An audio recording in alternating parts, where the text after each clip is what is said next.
Peter Dutton is calling for tougher hate speech laws to stop anti-Semitism. It comes after the Executive Council of Australian Jewry has said it would take legal action against Sydney clerics who allegedly preached hate in the wake of Hamas's October 7 attacks. Joining me now live is former Ambassador to Israel, Dave Sharma. Dave, thank you so much for joining us. Are you surprised Jewish leaders are having to take their own private legal action here? Oh, look, I'm appalled that it's been left to the Jewish community to fund their own legal actions to defend themselves. It's a fundamental duty of any government to keep communities safe, and especially minority communities. And the fact is here that political leaders at the state and federal level and law enforcement has failed the Jewish community, and they're being forced to undertake private legal action when the law enforcement authorities and our own system of laws should be dealing with this and should be putting an end to this sort of racial and anti-religious incitement.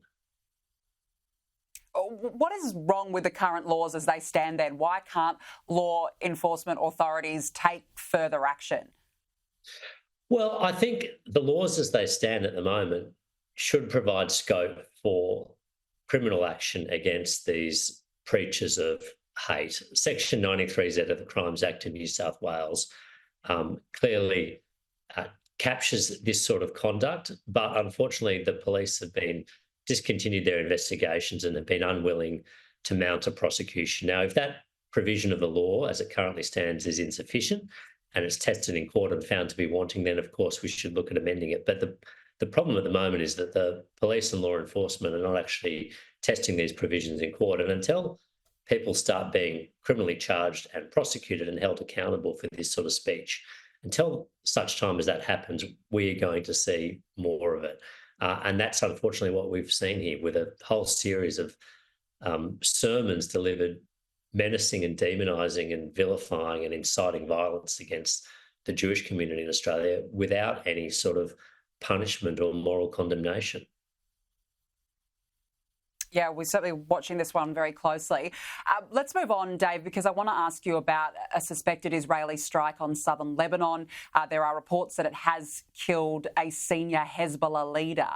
Is a wider conflict now inevitable, and what should the US and its allies do to try and prevent it?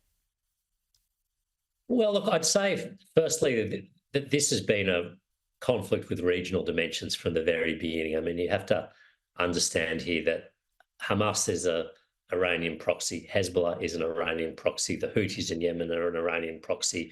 The Syrian armed forces are an Iranian proxy. These are all terrorist groups that are arrayed on Israel's borders, and they are all acting in concert with one another.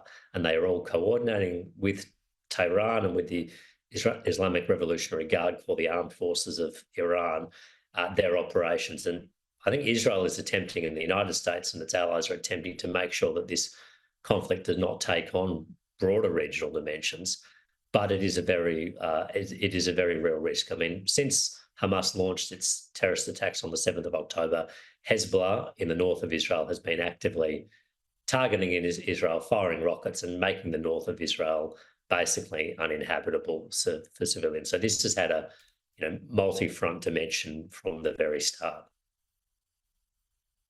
And it's, of course, now been just over 3 months since Hamas's attacks. How do you reflect on the ongoing situation? Well, look, it's been a terrible loss of civilian life on the Palestinian side in Gaza. I think it's been an awful loss of civilian life. And, Israel has lost thousands of civilians and has hundreds that are still being held hostage. So it's been a tragedy for all sides. And I very much hope that the war can be brought to a conclusion quickly.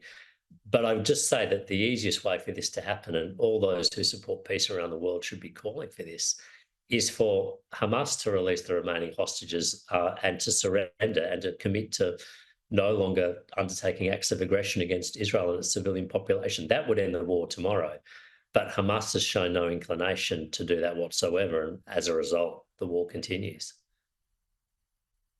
Yeah, it certainly does. Dave Sharma, we'll leave it there. Thanks very much for joining us this afternoon.